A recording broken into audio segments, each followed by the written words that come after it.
بسم اللہ الرحمن الرحیم۔ السلام علیکم ورحمۃ اللہ وبرکاتہ۔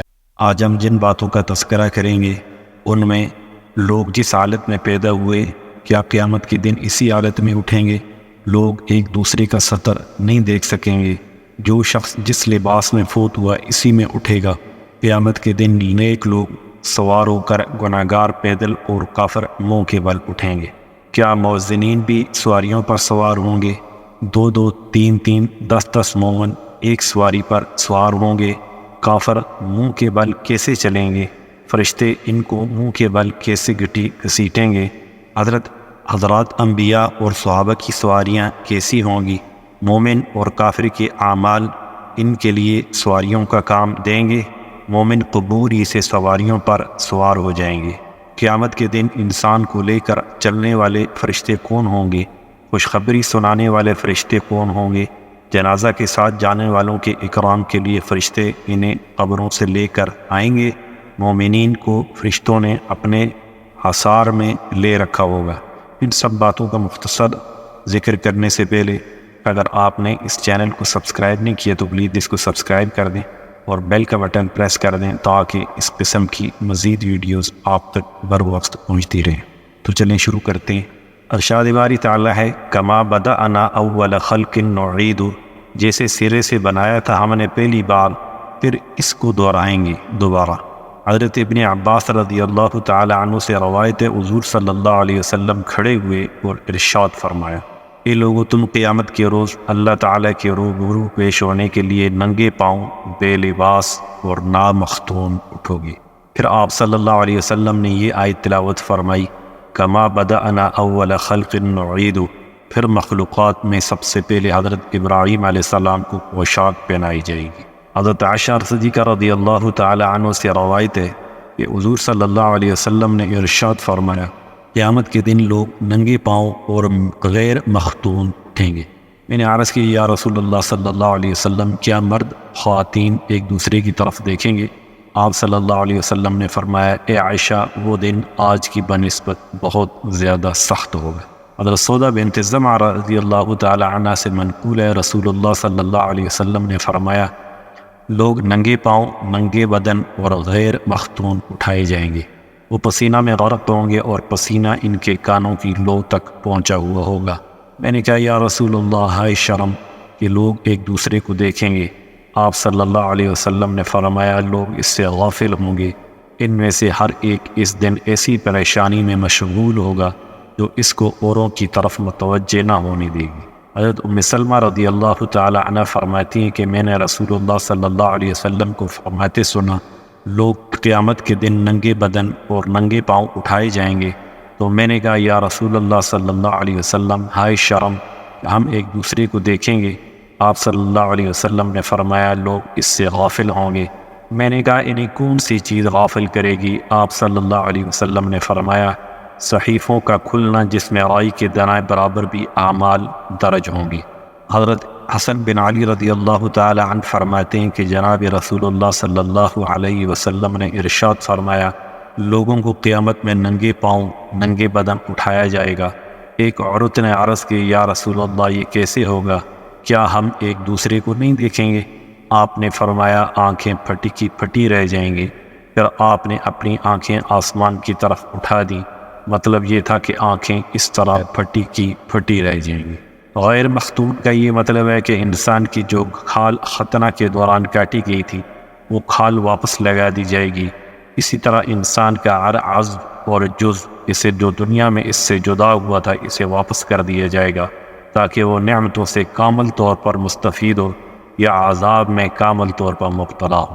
امام قرطبی رحمۃ اللہ علیہ فرماتے ہیں کہ حدیث پاک میں جو غرقہ غیر مختون کا لفظ استعمال ہوا ہے یہ ان احادیث کے خلاف نہیں ہے جن میں یہ وارد ہوا ہے کہ مردے اپنے قبروں میں کفن میں ایک دوسرے کے ساتھ ملاقات کرتے ہیں، کیونکہ یہ احادیث برزخ کے متعلق ہے۔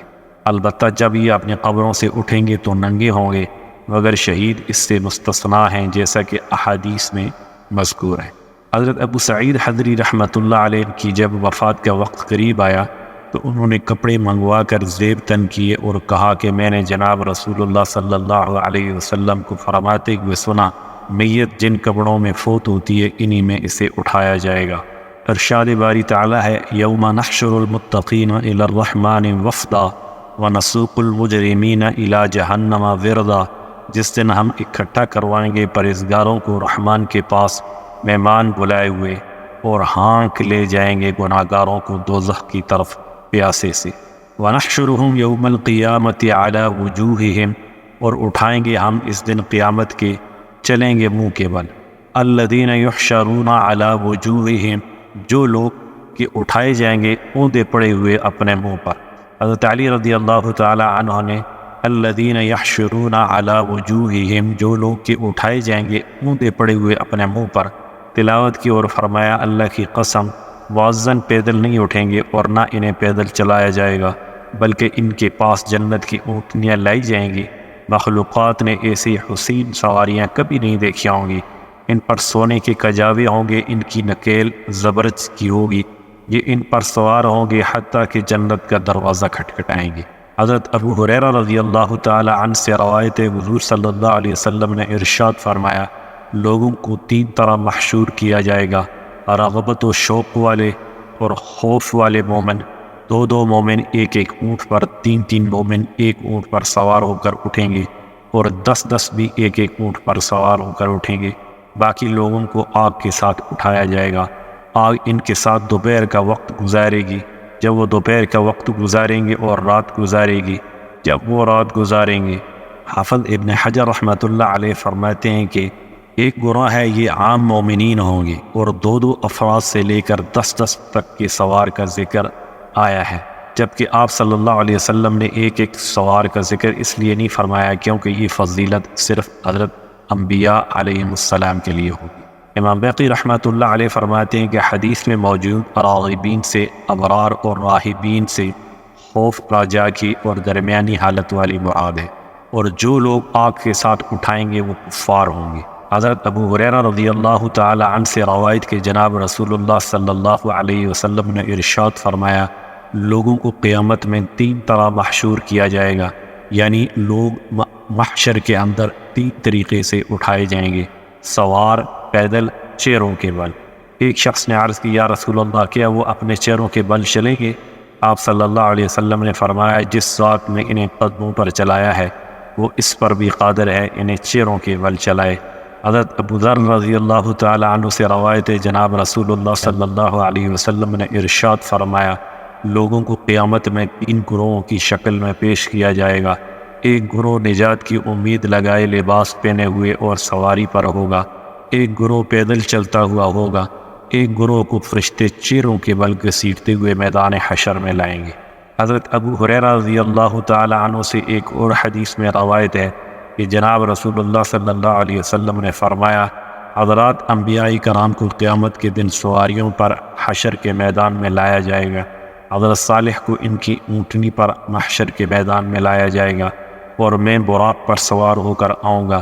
میرے دونوں بیٹے حسن و حسین رضوان اللہ تعالی علیہم اجمعین جنت کی 2 اونٹنیوں پر سوار ہو کر پیش ہوں گے۔ حضرت بلال جنت کی ایک اونٹنی پر سوار ہو کر آذان دیتے ہوئے اور حق کی گواہی دیتے ہوئے آئیں گے، حتیٰ کہ جب وہ اشہد ان محمد رسول اللہ کہیں گے تو تمام اولین و آخرین مسلمان اس کی گواہی دیں گے، بس جس کی گواہی قبول ہو جائے گی اور جس کی رد ہوئی رد ہو جائے گی۔ حضرت عمرو بن قیس الملائی رحمۃ اللہ علیہ سے مروی ہے کہ جب مومن اپنی قبر سے نکلے گا تو اس کا عمل حسین صورت اور پاکیزہ خوشبو کی شکل میں اس کا استقبال کرے گا اور کہے گا کہ کیا تو مجھے پہچانتا ہے؟ وہ کہے گا نہیں۔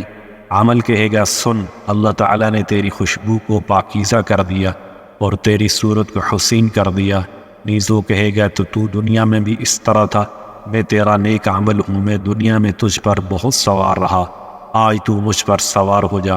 پھر حضرت عمرو بن قیس رحمۃ اللہ علیہ نے یہ آیت تلاوت فرمائی، یوم نحشر المتقین الی الرحمن وفدا، جس دن ہم اکٹھا کر لائیں گے پرہیزگاروں کو رحمان کے پاس مہمان بنائے ہوئے، اور کافر کا عمل بدترین صورت اور بدترین بدبو کی شکل میں اس کا استقبال کرے گا اور کہے گا کہ تو مجھے پہچانتا ہے؟ وہ کہے گا نہیں۔ تو عمل کہے گا سن، اللہ تعالیٰ نے تیری صورت کو گندا اور بو کو بدبودار کر دیا۔ نیز وہ کہے گا تو دنیا میں بھی ایسا ہی تھا، میں تیرا عمل ہوں، تو مجھ پر اکثر سوار لیتا تھا، آج میں تم پر سوار ہوں گا۔ پھر حضرت عمرو بن قیس رحمۃ اللہ علیہ نے یہ آیت تلاوت فرمائی، وَهُمْ يَحْمِلُونَ أَوْزَارَهُمْ عَلَى ظُهُورِهِمْ، اور وہ اٹھائیں گے اپنے بوجھ اپنی پیٹھوں پر۔ امام حلیمی رحمۃ اللہ علیہ اور امام غزالی رحمۃ اللہ علیہ فرماتے ہیں کہ جو میدان حشر میں سواریوں پر حشر کے میدان میں آئیں گے وہ اپنی قبور ہی سے سواریوں پر سوار ہو جائیں گے، جبکہ امام اسماعیلی رحمۃ اللہ علیہ فرماتے ہیں کہ یہ حضرات اپنی قبور سے میدان حشر تک پیدل آئیں گے، پھر وہاں سے سوار ہوں گے تاکہ ننگے پاؤں چلنے والی اور سوار ہونے والی دونوں حدیثوں میں تطبیق ہو سکے۔ لیکن امام غزالی رحمۃ اللہ علیہ کا قول اولا ہے، امام بیقی رحمۃ اللہ علیہ نے بھی یہی فرمایا ہے۔ وَجَاءَتْ كُلُّ نَفْسٍ مَعَهَا سَائِقٌ وَشَهِيدٌ، اور آیا ہر ایک جی اس کے ساتھ ہے، ایک ہانکنے والا اور ایک احوال بتلانے والا۔ حضرت جابر رضی اللہ تعالی عنہ سے روایت ہے کہ جناب رسول اللہ صلی اللہ علیہ وسلم نے ارشاد فرمایا، جب قیامت قائم ہوگی تو انسان پر ایک فرشتہ نیکیوں کا اور ایک گناہوں کا اترے گا، اور یہ دونوں اس کی گردن پر ایک کتاب لٹکا دیں گے۔ پھر ہر انسان کے ساتھ دو فرشتے ہوں گے، ایک فرشتہ بارگاہ خداوندی میں لانے والا اور ایک نگران ہوگا۔ حضرت ثابت البنانی رحمۃ اللہ علیہ نے سورہ حامیم سجدہ کی تلاوت کی، جب وہ ان الذین قالوا ربنا اللہ ثم استقاموا تتنزل علیہم الملائکہ، تحقیق جنہوں نے کہا رب ہمارا اللہ ہے پھر اسی پر قائم رہے، ان پر فرشتے اترتے ہیں۔ پر پہنچے تو فرمایا ہم تک یہ بات پہنچی ہے کہ مومن کو جب اس کی قبر سے اٹھایا جائے گا اسے دو فرشتے ملیں گے جو دنیا میں اس کے ساتھ رہتے تھے، وہ اس سے کہیں گے خوف نہ کر، غمگین نہ ہو، اور تجھے اس جنت کی خوشخبری ہو جس کا تجھ سے وعدہ کیا گیا تھا۔ نیز فرمایا کہ پھر اللہ تعالیٰ اس کو خوف سے امان دے گا اور اس کی آنکھوں کو ٹھنڈا کر دیں گے۔ حضرت حسن بصری رحمۃ اللہ علیہ فرماتے ہیں کہ حضرت موسیٰ علیہ السلام نے بارگاہ خداوندی میں عرض کیا کہ اس آدمی کو کیا بدلہ عطا کیا جائے گا جو جنازہ کے ساتھ جاتا ہے؟ اللہ تبارک و تعالی نے فرمایا، یا میں اس آدمی کے پاس ملائکہ بھیجوں گا جو اپنے جھنڈے لے کر اس کی قبر پر پہنچیں گے اور اس کے ساتھ چلتے ہوئے اسے قبر سے میدان حشر تک لائیں گے۔ حضرت داؤد بن حلال الضبی رحمۃ اللہ علیہ فرماتے ہیں، حضرت ابراہیم علیہ السلام کے صحیفوں میں لکھا ہوا ہے، اے دنیا ابرار کے سامنے تو زیب و زینت کے ساتھ جاتی تو ہے، مگر تو ان کے سامنے کتنی ذلیل ہے۔ میں نے ان کے دلوں میں تیرا بغض اور تیری دوری ڈال دی ہے، میں نے تم سے زیادہ بے قیمت کوئی چیز پیدا نہیں کی، تو ہر حال میں گھٹیا اور تیرا انجام فنا ہے۔ میں نے جب تجھے پیدا کیا اسی دن فیصلہ کیا تھا کہ نہ تو کسی کے لیے رہے گی اور نہ کوئی تیرے لیے رہے گا، اگرچہ کوئی تیری وجہ سے بخل کرے اور کنجوس بنے۔ ان نیک لوگوں کو بشارت ہو جنہوں نے اپنے دلوں سے میری رضا کو پہچان لیا اور خود میں صدق و استقامت کو جگہ دی۔ ان لوگوں کے لیے بشارت ہو جب وہ قبروں سے نکل کر وفد کی شکل میں میرے پاس آئیں گے، ان کی جزا یہ ہوگی کہ ان کا نور ان کے آگے آگے روشنی کرتا ہوگا اور فرشتوں نے انہیں اپنے گھیرے میں لے رکھا ہوگا، حتیٰ کہ میں انہیں وہاں پہنچا دوں گا جس کے وہ میری رحمت سے امیدوار تھے۔ السلام علیکم ورحمۃ اللہ وبرکاتہ۔